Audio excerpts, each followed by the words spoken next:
Hi friends అందరూ ఎలా ఉన్నారు? సో ఇవాళ ఏంటంటే ఒక గుడ్ న్యూస్ అయితే వచ్చిందండి. సో మనకి ఓటీపీ ప్రాబ్లమ్ అయితే చాలా మందికి ఫేస్ చేస్తున్నారు కదా! సో వాళ్ళందరికీ అయితే మాత్రం ఒక గుడ్ న్యూస్. సో ఈ ఓటీపీ ప్రాబ్లమ్ అనేది సాల్వ్ అయితే చేసేసారు. సో ఎందుకంటే ఇక్కడ చాలా మందికి ఓటీపీస్ అయితే రావట్లేదని చెప్పేసి అయితే అంటున్నారు. సో మనం ఫస్ట్ నుంచి చెప్తున్నాము. అది టెక్నికల్ ఇష్యూ అండి. అది ఒక సర్వర్ సైడ్ ప్రాబ్లమ్ అనమాట. సో ఇప్పుడు ఏం చేశారంటే చాలా మందికి అంటే మాక్సిమం అందరికి కూడాను ఏ ఓటీపీ రాకుండానే మీకు అలాట్‌మెంట్ ఆర్డర్‌ని డౌన్‌లోడ్ చేసుకునే ఆప్షన్ అయితే ఎనేబుల్ చేసేసారు. సో ఇప్పుడేంటంటే ఇక్కడ డౌన్‌లోడ్ ఆఫ్ అలాట్‌మెంట్ ఆర్డర్ మీద క్లిక్ చేసిన తర్వాత, సో ఇప్పుడేం చేశారంటే అసలు ఓటీపీ అనేది లేకుండా కంప్లీట్‌గా రిమూవ్ చేసి మీరు హాల్ టికెట్ నంబర్, మీకు డేట్ ఆఫ్ బర్త్ ఎంటర్ చేసి సబ్మిట్ కొట్టిన వెంటనే మీకు ఏంటంటే మీకు ఏంటంటే మాత్రం ఈ యొక్క అలాట్‌మెంట్ ఆర్డర్ అయితే డౌన్‌లోడ్ అయితే అయిపోతుందండి. సో మీకు ప్రింట్ చేసి చూపిస్తుంది. సో ఆ తర్వాత ఏంటంటే మీరు డైరెక్ట్‌గా అలాట్‌మెంట్ ఆర్డర్‌ని డౌన్‌లోడ్ చేసుకోవచ్చు.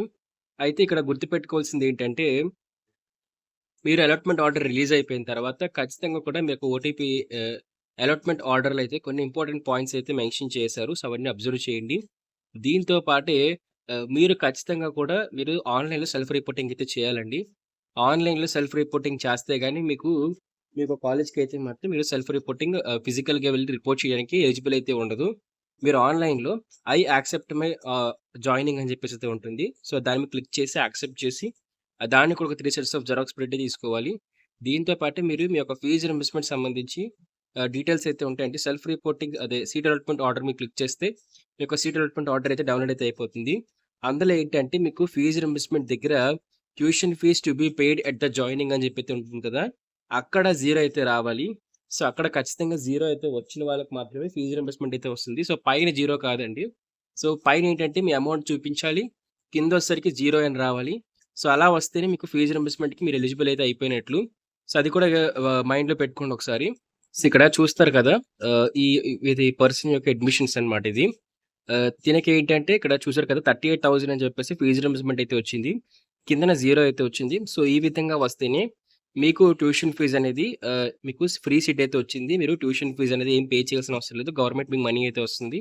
మీకు ఫ్రీ సీట్ వచ్చిందని చెప్పేసి అయితే అర్థం. మీరు 14థ్ కల్లా కూడా మీరు సెల్ఫ్ రిపోర్టింగ్ చేసేయాలి. ఇంకా ఇన్‌స్ట్రక్షన్స్‌లో మెయిన్ పాయింట్ ఏంటంటే సెవెంత్ పేజ్ అండి. ఇక్కడ the instructed candidates are not required to deposit original certificates college అని చెప్పైతే ఇచ్చారు. ఎలాంటి ఫీజ్ కూడా మీరు పే చేయాల్సిన అవసరం అయితే లేదండి. అడ్మిషన్ టైమ్‌లోనే. దీంతో పాటు మీరు ఓన్లీ 2 సెట్స్ ఆఫ్ జెరాక్సెస్‌ని వాళ్ళకి ఇస్తే సరిపోతుంది. మీరు ఒరిజినల్ డాక్యుమెంట్స్ అయితే పట్టుకొనైతే వెళ్ళండి. ఒరిజినల్ డాక్యుమెంట్స్ పట్టుకెళ్ళడంతో పాటు మీరు ఒరిజినల్ డాక్యుమెంట్స్ చూపించేసి వాళ్ళకేమి ఇవ్వకుండా మీ సెకండ్ ఫేజ్‌లో కూడా మాకు ఇంట్రెస్ట్ ఉందని చెప్పేసి మొఖం మీద చెప్పేసి వచ్చేయండి. అదే విధంగా మీరు పైన చెప్పినట్టుగా ఎటువంటి ఫీజ్ కూడా పే చేయాల్సిన అవసరం లేదు. Tuition fee to be paid అని చెప్పైతే ఉంది కదా! అడ్మిషన్ టైమ్ ఆఫ్ అడ్మిషన్ మీరు రూపాయి కూడా పే చేయాల్సిన అవసరం అయితే లేదు. ఒరిజినల్ సర్టిఫికేట్స్ కూడా ఇవ్వాల్సిన అవసరం అయితే లేదు. మీకు మొత్తం క్లారిటీ అయితే వచ్చిందనుకుంటున్నాను. ఓన్లీ 2 సెట్స్ ఆఫ్ జెరాక్స్ మాత్రం పట్టుకొని వెళ్లి ప్రతి డాక్యుమెంట్ ఒరిజినల్స్ వెరిఫై చేయించుకొని, జెరాక్స్ ఇచ్చేసి మీరు ఇంటికైతే వచ్చేయాలండి. దీంతో పాటు అక్కడ మీకు జ్ఞానభూమి పోర్టల్‌కి సంబంధించి కూడా కొన్ని అప్లికేషన్ ఫార్మ్స్ అయితే ఫిల్ చేయమని చెప్తున్నారు. వీలైతే అవి కూడా ఫిల్ చేసేడానికి ట్రై చేయండి. మీకు క్లాసెస్ అనేవి ఆల్రెడీ ఇవాళ 12 నుంచి అయితే మాత్రం స్టార్ట్ అయితే అయిపోయాయి. సో, ప్రతి ఒక్కరు కూడా ఇవాళ నుంచి లేకపోతే మీరు రేపటి నుంచి అయినా సరే క్లాస్‌కైతే వెళ్ళడానికి ట్రై అయితే చేయండి. Thank you friends. బాయ్.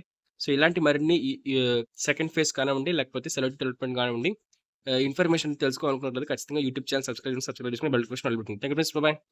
చిన్న అనౌన్స్మెంట్. ఈ వీడియోని స్పాన్సర్ చేస్తున్న వాళ్ళు వచ్చేసరికి శాస్త్ర ఎడ్యుకేషన్ ఇన్స్టిట్యూషన్స్ వాళ్ళు. వీళ్ళ దగ్గరికి వచ్చేసరికి సో మొత్తం టోటల్గా 5 కాలేజెస్ శాస్త్ర ఫార్మస్యూటికల్ ఎడ్యుకేషన్ అండ్ రీసెర్చ్, శాస్త్ర ఫార్మస్యూటికల్ సైన్సెస్ ఫర్ ఉమెన్, శాస్త్ర college of pharmaceutical education and research centre, దీంతో పాటుగా శాస్త్ర ఫిజియోథెరపీ కాలేజ్ అయితే శాస్త్ర నర్సింగ్ ఎడ్యుకేషన్ ఇన్స్టిట్యూషన్స్ కింద అయితే వస్తాయి.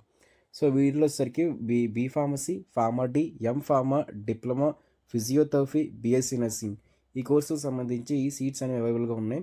సో మీరు ఎవరైనా సరే ఖచ్చితంగా కూడా మీ వెబ్ ఆప్షన్స్లో కానీ అడ్మిషన్ ప్రాసెస్లో కూడా సో ఈ కాలేజ్ని పెట్టడానికి ట్రై అయితే చేయండి. బెస్ట్ క్యాంపస్ ప్లేస్మెంట్స్, దాంతో హాస్టల్ ఫెసిలిటీ, ఇంకా క్వాలిటీ ఆఫ్ ఎడ్యుకేషన్లోని వీళ్ళు చాలా ప్రామిసింగ్ అయితే ఉంటారు.